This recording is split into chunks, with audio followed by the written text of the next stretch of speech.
आज की इस वीडियो में बात करने वाले एसएससी एमटीएस 2024 के कुछ इंपॉर्टेंट क्वेश्चन जो कि आपके एग्जाम्स के लिए बेहद इंपॉर्टेंट रहने वाले हैं। तो इस वीडियो में हम इंग्लिश के 25 मोस्ट इंपॉर्टेंट क्वेश्चन कवर करने जा रहे हैं। तो चलिए वीडियो को शुरू करते हैं।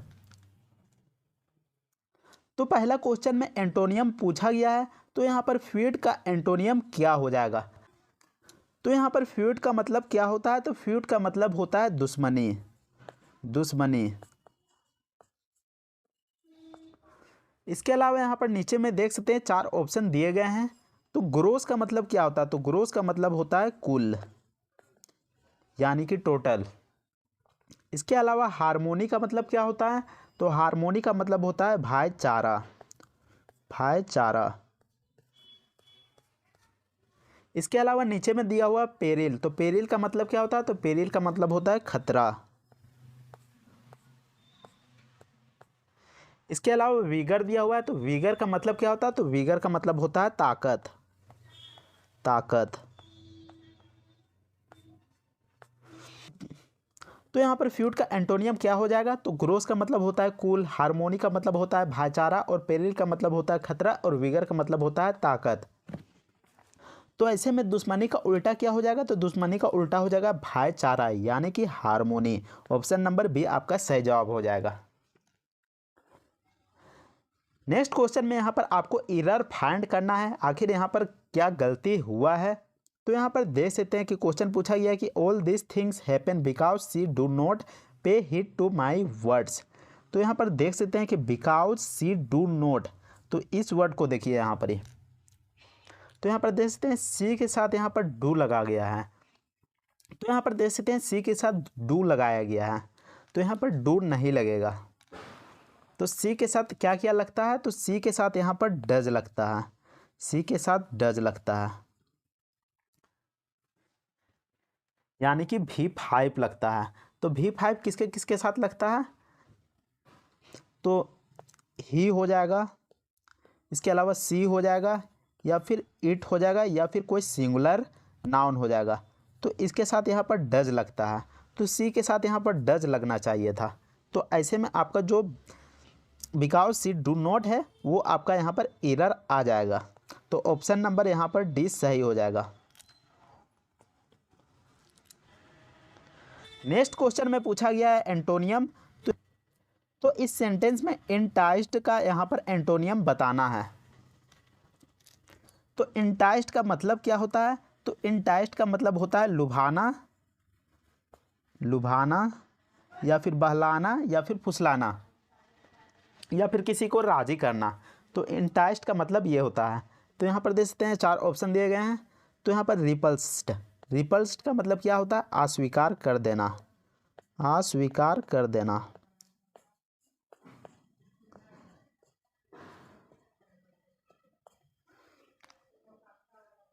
इसके अलावा इनवाइटेड का मतलब होता है आमंत्रित करना। स्कूल्ड का मतलब होता है डांटना। इसके अलावा नीचे देख सकते हैं परसुएडेड, इसका मतलब भी होता है राजी करना।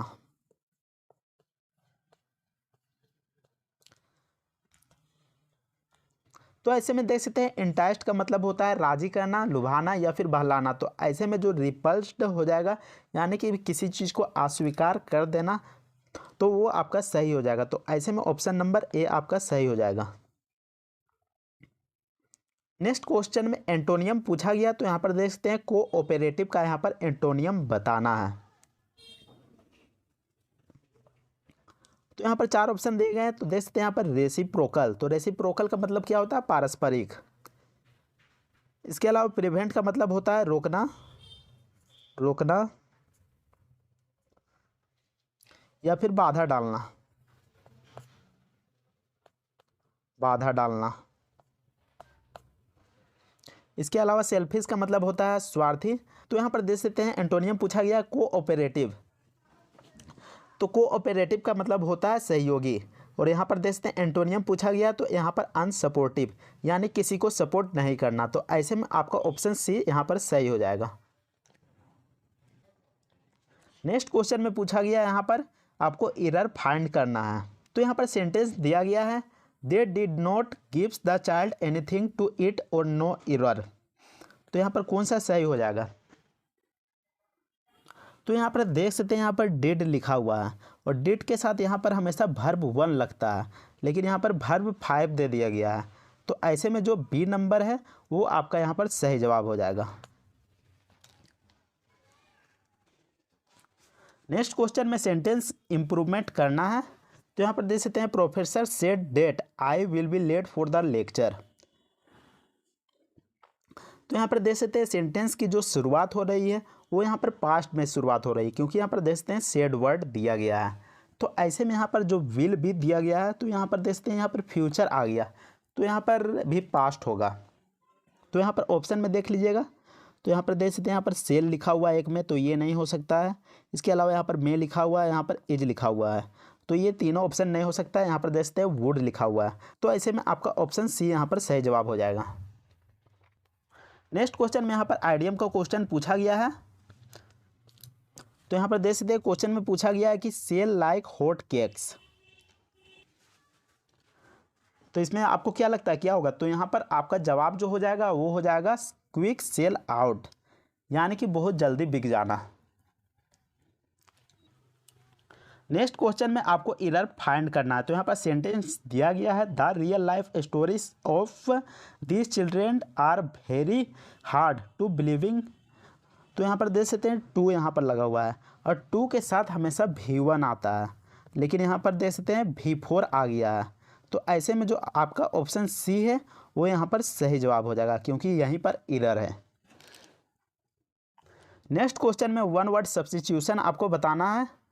तो यहाँ पर देख सकते हैं क्वेश्चन में पूछा गया है कि one who can use both the hands equally well, यानी कि दोनों हाथों को बराबरी में उपयोग कर सके। तो ऐसे में आपका जवाब हो जाएगा एम्बीडेक्स्ट्रोस, ऑप्शन नंबर डी। यहाँ पर आपको गलत स्पेलिंग यहाँ पर फाइंड करना है। तो यहाँ पर देख सकते हैं सेपरेट यहाँ पर लिखा हुआ है, एकोमोडेट लिखा हुआ है, डिफिनेटली लिखा हुआ है, एम्बेरेस लिखा हुआ है। तो कौन सा स्पेलिंग यहाँ पर गलत है? तो यहाँ पर देखिए, ध्यान से देखिए कि यहाँ पर एम्बेरेस का स्पेलिंग गलत है। तो यहाँ पर क्या होना चाहिए था एम्बेरेस का स्पेलिंग? तो यहाँ पर होना चाहिए था EMBARRASS, तब यहाँ पर सही होता, और इसका मतलब होता है शर्मिंदा, शर्मिंदा।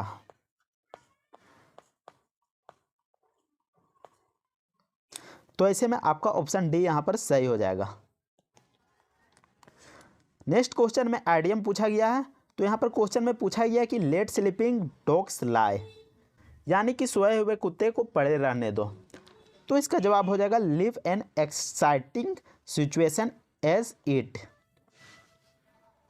यानी कि मौजूदा स्थिति को वैसे ही छोड़ दो जैसे कि वह है। नेक्स्ट क्वेश्चन में फिर से आइडियम पूछा गया है। तो यहाँ पर क्वेश्चन में पूछा गया है कि कॉल द शॉट्स। तो यहाँ पर देख सकते हैं ऑप्शन बी यहाँ पर सही हो जाएगा। तो यहाँ पर ऑप्शन बी में कह रहा है कि एक ऐसी स्थिति में होना जहाँ हम अगर डिसीजन ले लेते हैं तो उस स्थिति को ही प्रभावित कर देता है। नेक्स्ट क्वेश्चन में फिर से आइडियम पूछा गया है। तो इस क्वेश्चन में पूछा गया है कि कैच द टार्टर। तो यहाँ पर देख सकते हैं ऑप्शन बी यहाँ पर सही जवाब हो जाएगा to catch a dangerous person. Next question में फिर से एक आइडियम पूछा गया है। तो यहाँ पर देख सकते हैं ब्लू बुक। तो ब्लू बुक का मतलब क्या होता है? तो ब्लू बुक का मतलब होता है गवर्नमेंट बुक, यानी कि वैसी बुक जो कि सरकारी लेखा जोखा रखता है या फिर दस्तावेज है। नेक्स्ट क्वेश्चन में यहाँ पर सेंटेंस इंप्रूवमेंट की बात की है। तो यहाँ पर देख सकते हैं कि यहाँ पर सेंटेंस दिया गया है। तो Andrew will be playing basketball at the college tournament. तो यहाँ पर देख सकते हैं विल बी प्लेइंग में यहाँ पर इम्प्रूवमेंट करना है। तो यहाँ पर देख सकते हैं एंड्रयू एक आदमी का नाम है, तो इसके साथ यहाँ पर आर तो नहीं लग सकता, तो ऐसे में यहाँ पर दोनों ऑप्शन गलत हो जाएंगे। इसके अलावा इज जो कि यहाँ पर थर्ड फॉर्म में लगा हुआ है, तो ये भी यहाँ पर गलत हो जाएगा, क्योंकि ये हमेशा पैसिव में यूज होता है। तो ऐसे में आपका जो सही जवाब हो जाएगा इज प्लेइंग, यानी कि option number C. Next question में आपको फिल करना है। तो नेक्स्ट क्वेश्चन में पूछा गया कि Hardik Pandya hit 4 fill up fours and scores 72 runs in the match. तो यहाँ पर जो खाली जगह है वहाँ पर कौन सा ऑप्शन आएगा? तो ऑप्शन नंबर बी जो कंजिकेटिव है वो यहाँ पर सही जवाब होगा। नेक्स्ट क्वेश्चन में फिर से आपको सेंटेंस इंप्रूवमेंट करना है। तो यहाँ पर देख सकते हैं क्वेश्चन दिया गया है, employees should avail them the opportunity to buy cheap shares in the company. तो यहाँ पर देख सकते हैं एवेल देम द अपॉर्चुनिटी, तो यहाँ पर देख सकते हैं खुद का यहाँ बात किया गया है। तो यहाँ पर देख सकते हैं avail them selves of opportunity यहाँ पर लिखा हुआ है। तो ऐसे में आपका ऑप्शन नंबर सी यहाँ पर सही जवाब हो जाएगा। अगले क्वेश्चन में यहाँ पर सिनोनिम पूछा गया है। तो यहाँ पर देखते हैं डिसमेली लिखा हुआ है। तो डिसमेली का मतलब क्या होता है? तो डिसमेली का मतलब होता है भयानक, भयानक। तो डिसमेली का मतलब होता है भयानक। इसके अलावा वंडरफुली का मतलब होता है शानदार, और ड्रेडफुली का मतलब भी यहाँ पर होता है भयानक। तो ऐसे में जो आपका ऑप्शन बी होगा वो यहाँ पर सही जवाब हो जाएगा। अगले क्वेश्चन में सेंटेंस इंप्रूवमेंट की बात की गई है।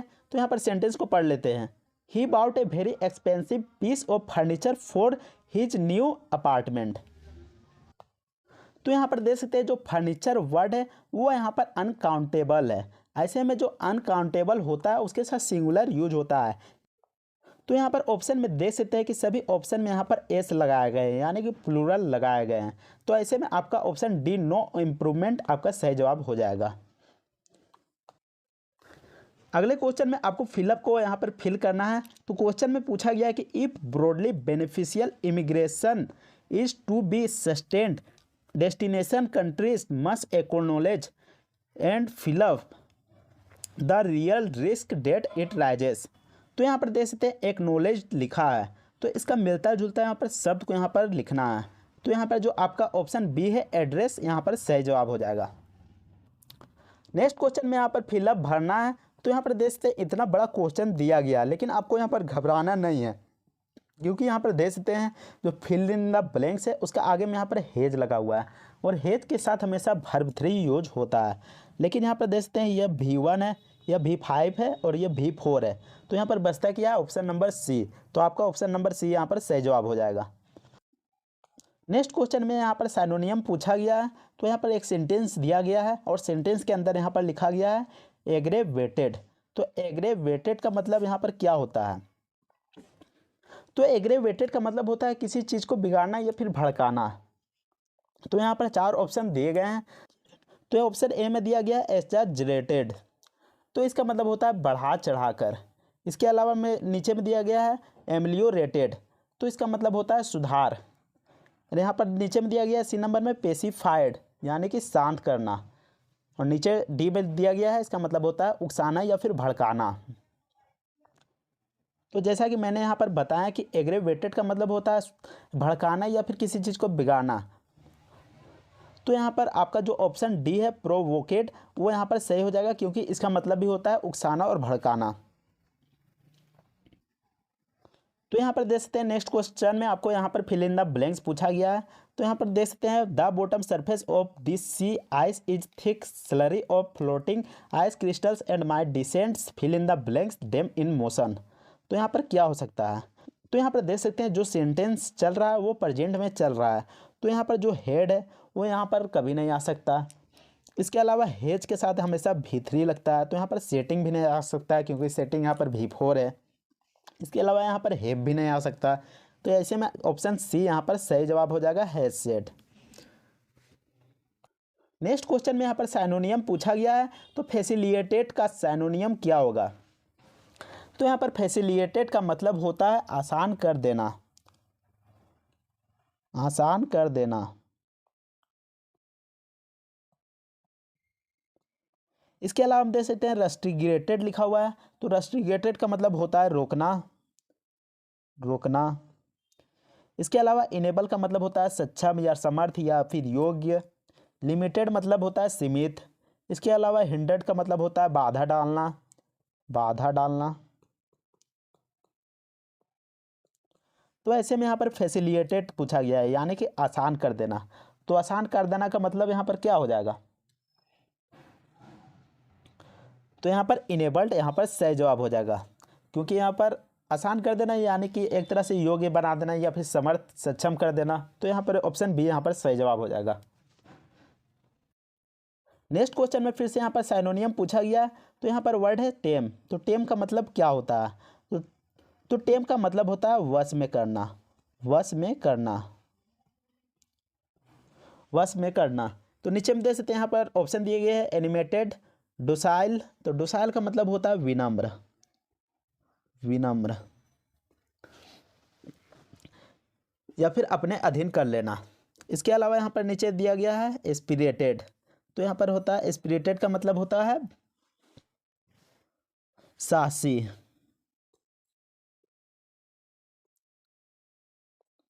नीचे में यहाँ पर फ्री दिया गया है यानी कि मुफ्त या फिर आज़ाद।